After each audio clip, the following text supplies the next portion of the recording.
मेरे प्यारे देशवासियों, नमस्कार। आज 2025 की पहली मन की बात हो रही है। आप लोगों ने एक बात जरूर नोटिस की होगी, हर बार मन की बात महीने के आखिरी रविवार को होती है, लेकिन इस बार हम एक सप्ताह पहले चौथे रविवार के बजाय तीसरे रविवार को ही मिल रहे हैं, क्योंकि अगले सप्ताह रविवार के दिन ही गणतंत्र दिवस है।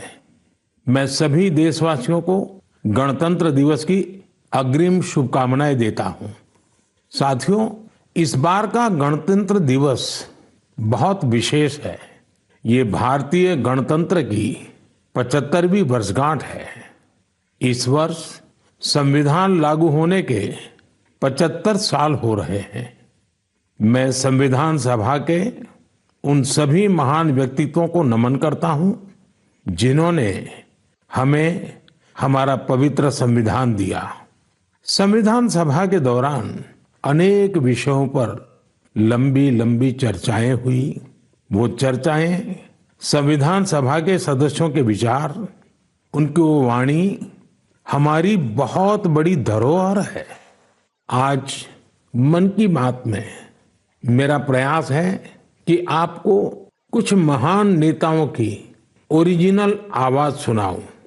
साथियों, जब संविधान सभा ने अपना काम शुरू किया तो बाबा साहब आम्बेडकर ने परस्पर सहयोग को लेकर एक बहुत महत्वपूर्ण बात कही थी। उनका ये संबोधन इंग्लिश में है। मैं उसका एक अंश आपको सुनाता हूं। So far as the ultimate goal is concerned, I think none of us need have any apprehensions. None of us need have any doubt. But my fear, which I must express clearly, is this. Our difficulty, as I said, is not about the ultimate future. Our difficulty is how to make the heterogeneous mess that we have today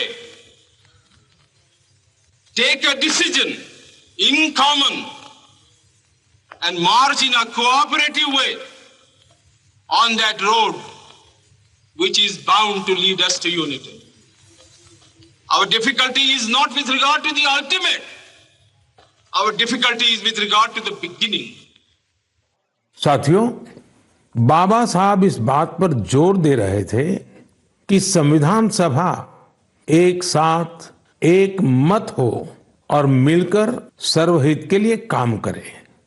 मैं आपको संविधान सभा की एक और audio clip सुनाता हूं। ये ऑडियो डॉक्टर राजेंद्र प्रसाद जी का है, जो हमारी संविधान सभा के प्रमुख थे। आइए डॉक्टर राजेंद्र प्रसाद जी को सुनते हैं। हमारा इतिहास बताता है और हमारी संस्कृति सिखाती है कि हम शांति प्रिय हैं और रहें। हमारा साम्राज्य, हमारी फतेह दूसरे तरह की रही है। हमने दूसरों को जंजीरों से, चाहे वो लोहे की हो या सोने की, कभी नहीं बांधने की कोशिश की।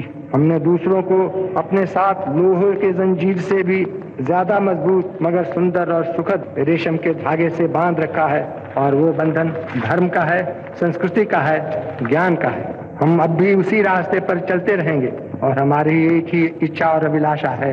वो अभिलाषा ये है कि हम संसार में सुख और शांति कायम करने में मदद पहुंचा सकें और संसार के हाथों में सत्य और अहिंसा वो अचूक हथियार दे सकें जिसने हमें आज आजादी तक पहुंचाया है। हमारी जिंदगी और संस्कृति में कुछ ऐसा है जिसने हमें समय के थपेड़ों के बावजूद जिंदा रहने की शक्ति दी है। अगर हम अपने आदर्शों को सामने रखे रहेंगे तो हम संसार की बड़ी सेवा कर पाएंगे। साथियों, डॉक्टर राजेंद्र प्रसाद जी ने मानवीय मूल्यों के प्रति देश की प्रतिबद्धता की बात कही थी। अब मैं आपको डॉक्टर श्यामा प्रसाद मुखर्जी की आवाज सुनाता हूं। उन्होंने अवसरों की समानता का विषय उठाया। डॉक्टर श्यामा प्रसाद मुखर्जी ने कहा था, I hope, sir, that we shall go ahead with our work in spite of all difficulties and thereby help to create that great India, which will be the motherland of not this community of that, not this class of them, but of every person, man, woman and child inhabiting in this great land, irrespective of race, caste, creed or community. Everyone to have an equal opportunity so that he or she can develop himself and herself according to the best talent and serve the great common motherland of the earth. साथियों, मुझे उम्मीद है आपको भी संविधान सभा की debate से ये ओरिजिनल ऑडियो सुनकर अच्छा लगा होगा। हम देशवासी को इन विचारों से प्रेरणा लेकर ऐसे भारत के निर्माण के लिए काम करना है जिस पर हमारे संविधान निर्माताओं को भी गर्व हो। साथियों, गणतंत्र दिवस से एक दिन पहले 25 जनवरी को नेशनल वोटर्स डे है। ये दिन इसलिए अहम है क्योंकि इस दिन भारतीय निर्वाचन आयोग की स्थापना हुई थी। इलेक्शन कमीशन, हमारे संविधान निर्माताओं ने संविधान में हमारे चुनाव आयोग को लोकतंत्र में लोगों की भागीदारी को बहुत बड़ा स्थान दिया है। देश में जब 1951-52 में पहली बार चुनाव हुए तो कुछ लोगों को संशय था कि क्या देश का लोकतंत्र जीवित रहेगा, लेकिन हमारे लोकतंत्र ने सारी आशंकाओं को गलत साबित किया। आखिर भारत मदर ऑफ डेमोक्रेसी है। बीते दशकों में भी देश का लोकतंत्र सशक्त हुआ है, समृद्ध हुआ है।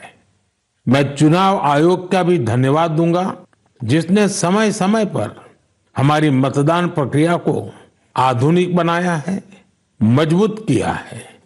आयोग ने जनशक्ति को और शक्ति देने के लिए तकनीकी शक्ति का उपयोग किया।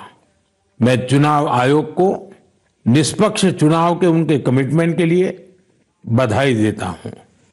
मैं देशवासियों से कहूंगा कि वो ज्यादा से ज्यादा संख्या में अपने मत के अधिकार का उपयोग करें, हमेशा करें और देश के डेमोक्रेटिक प्रोसेस का हिस्सा भी बने और इस प्रोसेस को सशक्त भी करें। मेरे प्यारे देशवासियों, प्रयागराज में महाकुंभ का श्री गणेश हो चुका है।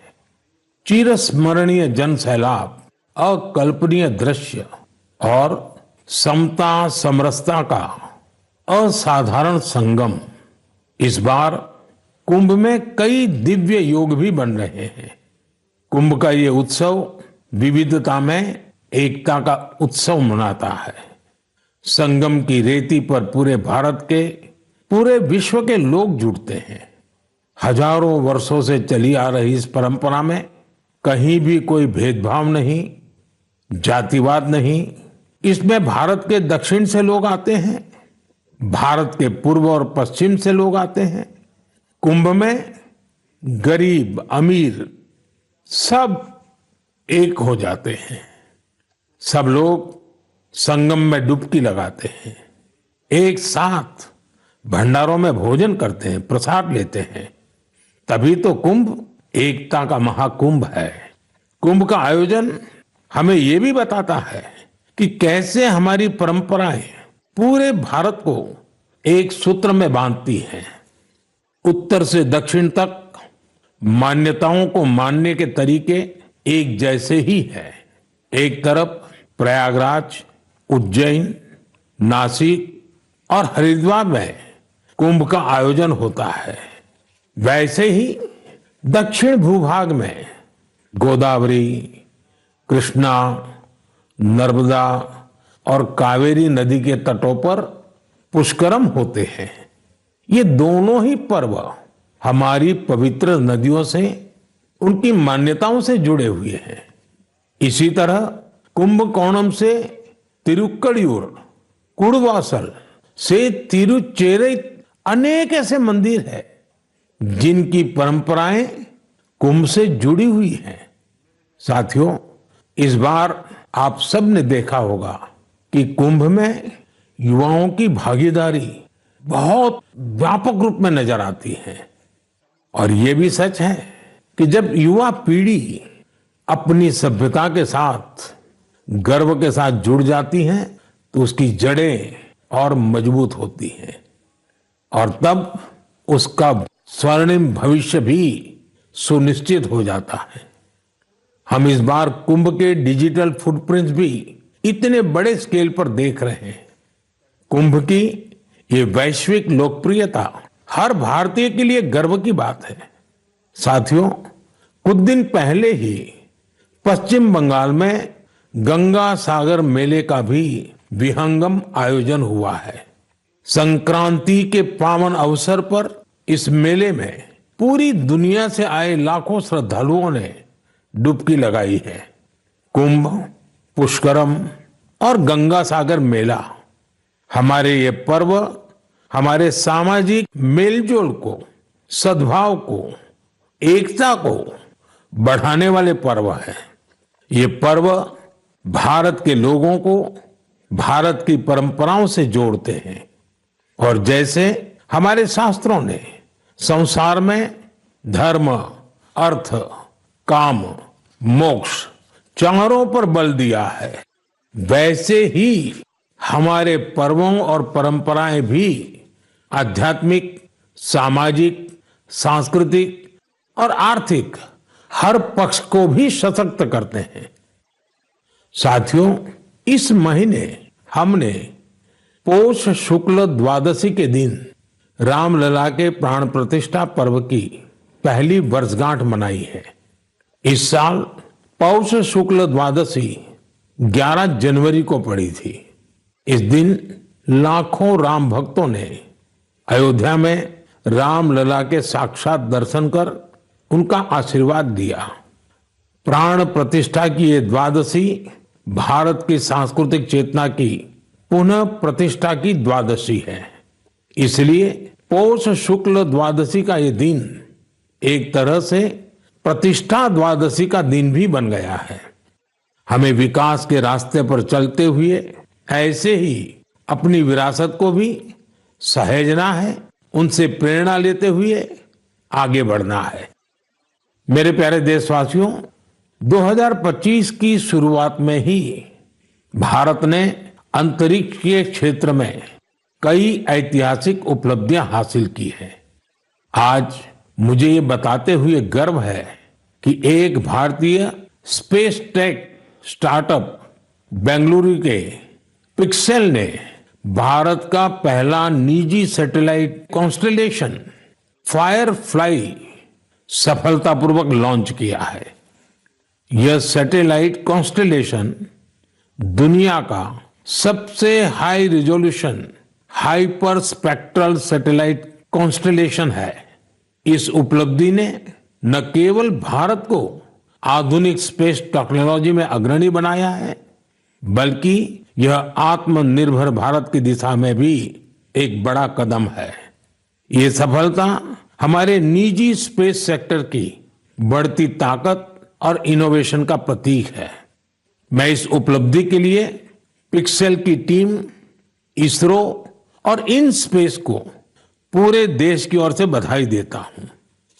साथियों, कुछ दिन पहले हमारे वैज्ञानिकों ने स्पेस सेक्टर में ही एक और बड़ी उपलब्धि हासिल की। हमारे साइंटिस्ट ने सैटेलाइट्स की स्पेस डॉकिंग कराई है। जब अंतरिक्ष में 2 स्पेस क्राफ्ट कनेक्ट किए जाते हैं तो इस प्रक्रिया को स्पेस डॉकिंग कहते हैं। यह तकनीक अंतरिक्ष में स्पेस स्टेशन तक सप्लाई भेजने और क्रू मिशन के लिए अहम है। भारत ऐसा चौथा देश बना है जिसने ये सफलता हासिल की है। साथियों, हमारे वैज्ञानिक अंतरिक्ष में पौधे उगाने और उन्हें जीवित रखने के प्रयास भी कर रहे हैं। इसके लिए इसरो के वैज्ञानिकों ने लोबिया के बीज को चुना। 30 दिसंबर को भेजे गए ये बीज अंतरिक्ष में ही अंकुरित हुए। ये एक बेहद प्रेरणादायक प्रयोग है जो भविष्य में स्पेस में सब्जियों उगाने का रास्ता खोलेगा। ये दिखाता है कि हमारे वैज्ञानिक कितनी दूर की सोच के साथ काम कर रहे हैं। साथियों, मैं आपको एक और प्रेरणादायक पहल के बारे में बताना चाहता हूं। आईआईटी मद्रास का एक्सटेम केंद्र अंतरिक्ष में मैन्युफैक्चरिंग के लिए नई तकनीकों पर काम कर रहा है।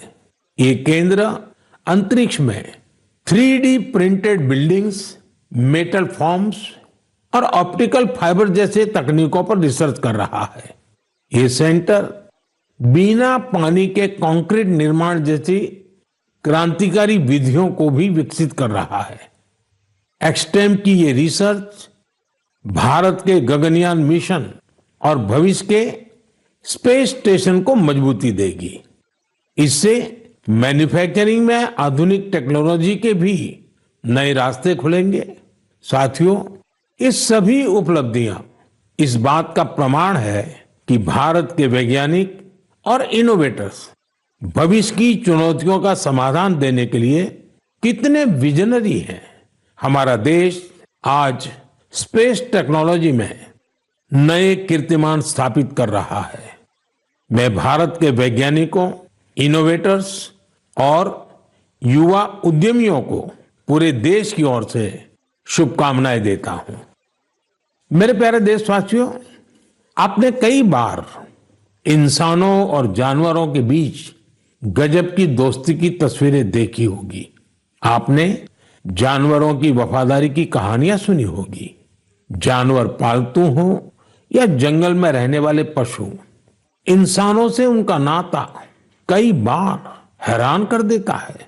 जानवर भले बोल नहीं पाते, लेकिन उनकी भावनाओं को, उनके हाव भाव को इंसान भली भांति भांप लेते हैं।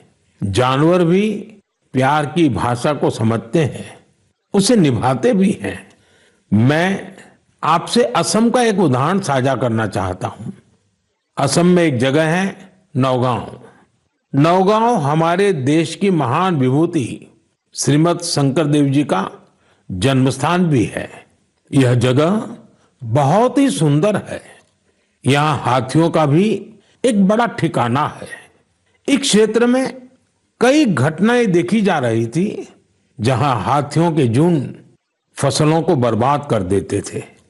किसान परेशान रहते थे, जिससे आसपास के करीब 100 गांवों के लोग बहुत परेशान थे। लेकिन गांव वाले हाथियों की भी मजबूरी समझते थे। उन्हें पता था कि हाथी भूख मिटाने के लिए खेतों का रुख कर रहे हैं, इसलिए गांव वालों ने इसका समाधान निकालने की सोची।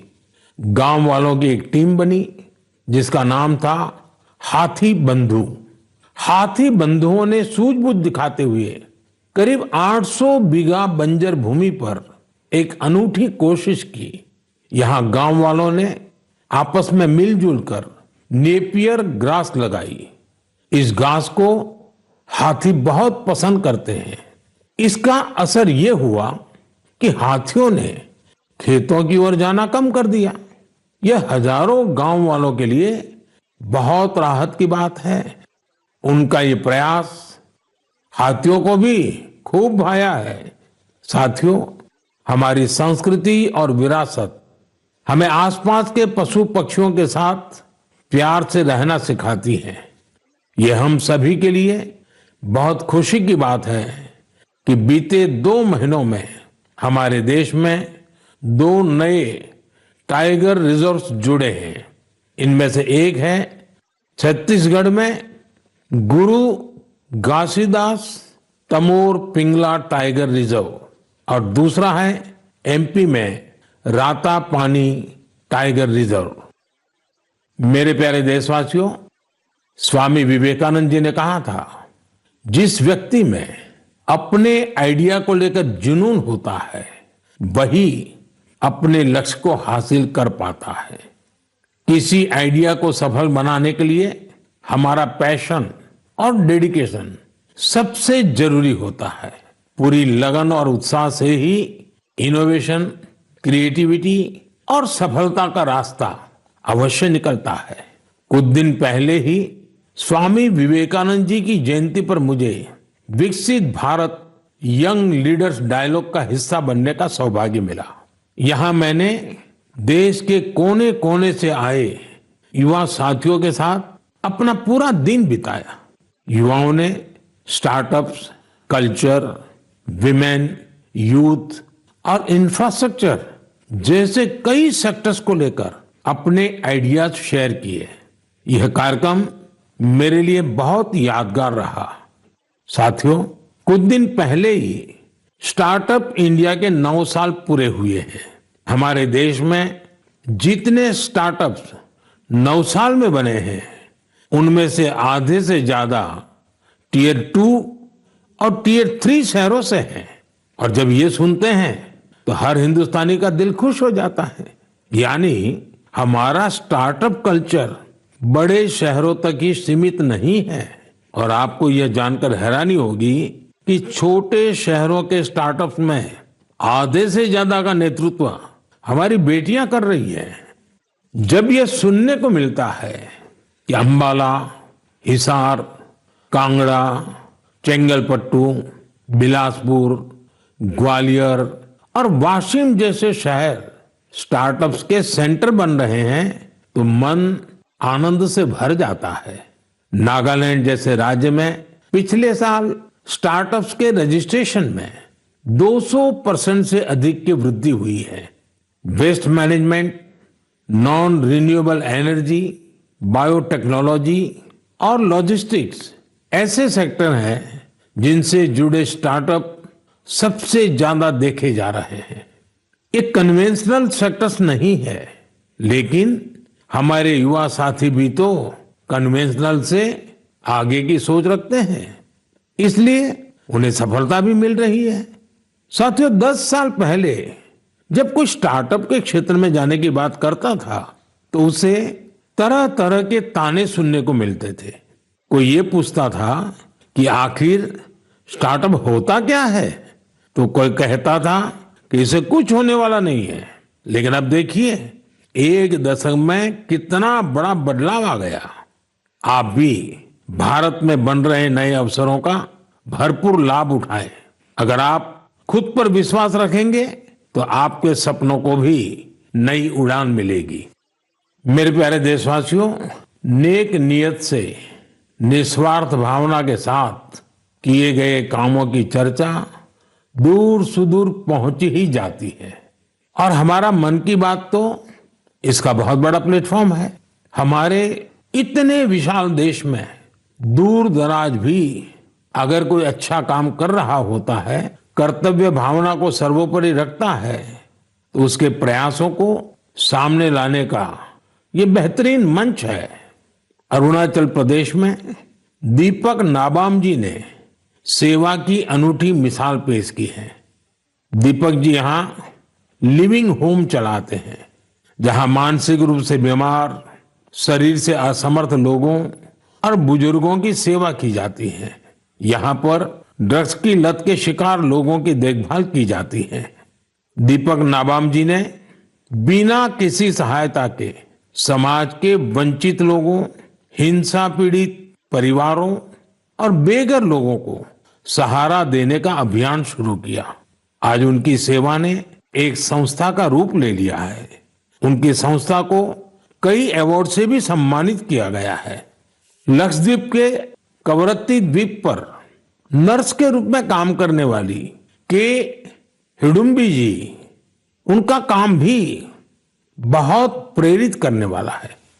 आपको ये जानकर हैरानी होगी कि वो 18 वर्ष पहले सरकारी नौकरी से रिटायर हो चुकी हैं, लेकिन आज भी उसी करुणा और स्नेह के साथ लोगों की सेवा में जुटी हैं जैसे वो पहले करती थी।